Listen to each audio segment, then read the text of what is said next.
So you're here for the AMX 1357? Well, you're in the right place, because I think I just might have something for you. And I hope this is going to help you to make your decision. As always, at first let's take a look at specs, let's talk about strengths and weaknesses, and in the end, let's see how this bad boy performs on the battlefield. So, what are we waiting for? Let's get going. Starting from the side, we can see that this tank doesn't have much armor. Because it is light tank, its purpose is to be a lightly armored tank, but fast.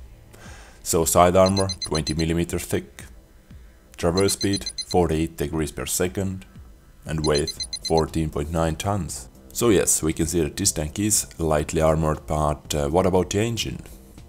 Moving on to the rear of the tank, we can see that the rear armor is 15mm thick. Engine power 250 horsepower with top speed of 61 km per hour. We know that the AMX 1375 has exactly the same engine power with almost exactly the same weight, so we know that this is going to be one fast bugger. Next up, turret. Frontal armor 40mm. On the sides and from the rear we can find 20mm thick armor. View range 390 meters. Again, exactly like on AMX 1375. In front of the tank we can see that frontal armor is 50mm and hit points 890, which is actually 10 less than on its non-premium brother. And finally the boomstick, 57mm L100 with magazine loading system. It carries 8 shells. The reloading time of full clip is going to be 16 seconds. The reloading time between the shots is going to be 1 second. It carries 2 types of ammunition, AP, which is standard, and APCR, which is premium.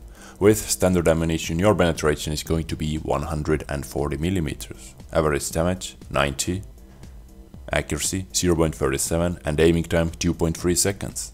Now, one thing you have to look out for is that aiming time, because you're able to take your next shot before you're fully aimed again, so look out for that. And this is AMX 1357 on paper. There's actually one really easy way to find out if you enjoy the tank or not. Are you going to enjoy the tank or not? If you don't have AMX 1375 already, then go for it, research it and buy it and play with it. If you enjoy the playstyle, you are going to enjoy 1357 as well, because they're exactly like brothers. Same engine power, same weight, almost same guns as well. AMX 1375 has slightly better alpha damage, 145. They have exactly the same penetration, only 2mm penetration difference, and AMX 1375 has 6 shells with the same reloading time, but as said, slightly better alpha damage, so all in all it adds up. So if you can, test it out, but if you can't, if you don't want to waste time or experience or I don't know, your credits on 1375, what I can say about the tank is you're going to have fun.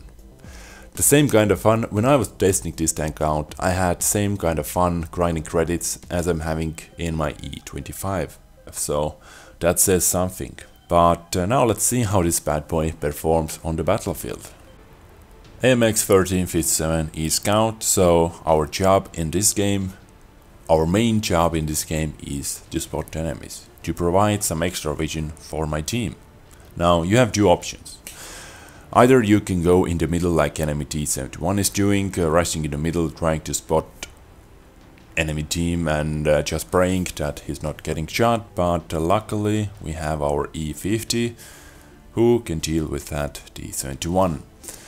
Yes, there we go. Now the second option is passive spotting, like I'm doing in here. I found one good brush where I can see that. Now this brush provides me some extra camo value and I'm able to spot enemy vehicles without them spotting me. Now this area up there near to the river is really nice spotting area for the enemy team, because they have M41 Bulldog, they have AMX 1390.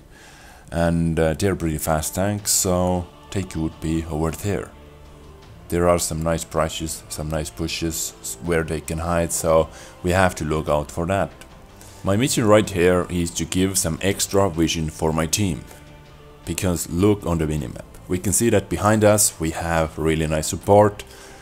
Object 704 and Waffenträger Panzer IV are behind us. And this is actually a really important thing to notice. You have to spot for someone. And here is the problem I was talking about earlier. You're able to take your next shot before your aiming circle is fully aimed again, so just look out for that. But if you're circling enemy tanks, you can spam your shots because your accuracy is good enough for that, for close range spamming. Now we have been sitting over here for a while and finally we spot something. Enemy object 140, tier 10 medium tank, pretty hard tank to take down, so hopefully our tank destroyers behind us have zeroed in on him.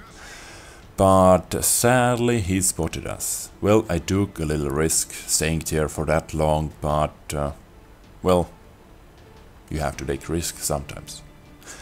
After I received a shot from him, it is time to move out because enemy team has 2 artilleries, plus tier 10 budget artillery that can fire pretty quickly, so it was better just to run away. Now, I believe he don't have vision on us anymore, so let's lose the spotting, let's start reloading. For object 140 I'm going for premium shots. I'm carrying 16 premium shots, just for situations like this, when I need to take down tier 10 vehicles. E50 going in, AMX 1375.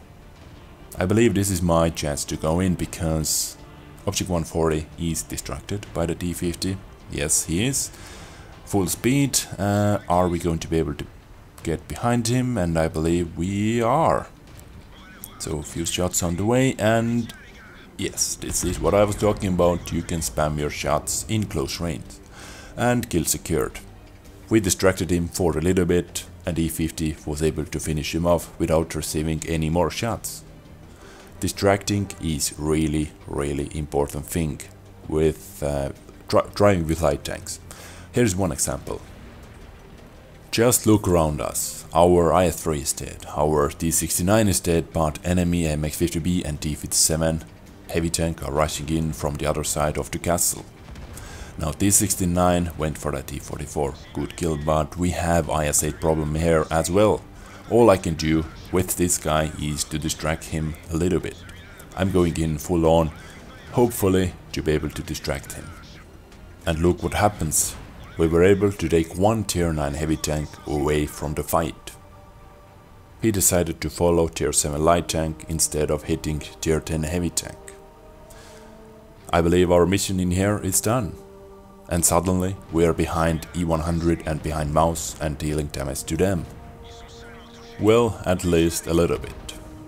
So there you see how such an innocent thing as distraction is can win you some fights. Sadly we lost the battle, yeah, but we tried our best.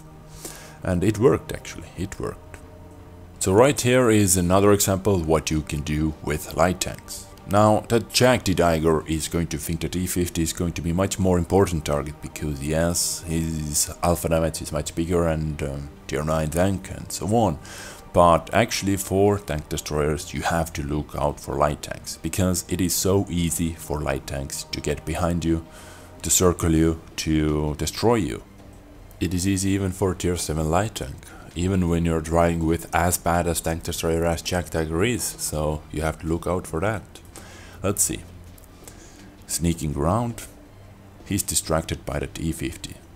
Now, so far I think he hasn't spotted us yet. So for us, it shouldn't be too hard to get behind him.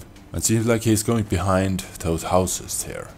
But I think we are able to destroy them. So yes, let's start unloading our magazine. Let's destroy those houses to get behind him. Few more. And we are out of here. We are out of here to reload and to come back. So really nice thing about this gun is the reloading time. 15-second reloading time with 100% crew and ventilation. You can lower that number even more if you go for Brothers in Arms and some premium consumables maybe. So you have that option. But I was testing this tank with 100% crew and ventilation. Meanwhile, tier 9 tank destroyer is destroyed. And this is the kind of fun you're going to have when you're playing with AMX 1357. I believe it is good replacement for E25. So if you want to have fun while grinding credits, go for it. Really. When I played with this tank, I enjoyed every moment. It was fun, and it is all I want from one game, to have fun. But I believe this is it, guys. I hope it was informative, I hope it helped you a little bit, and I get you next time. Take care and bye.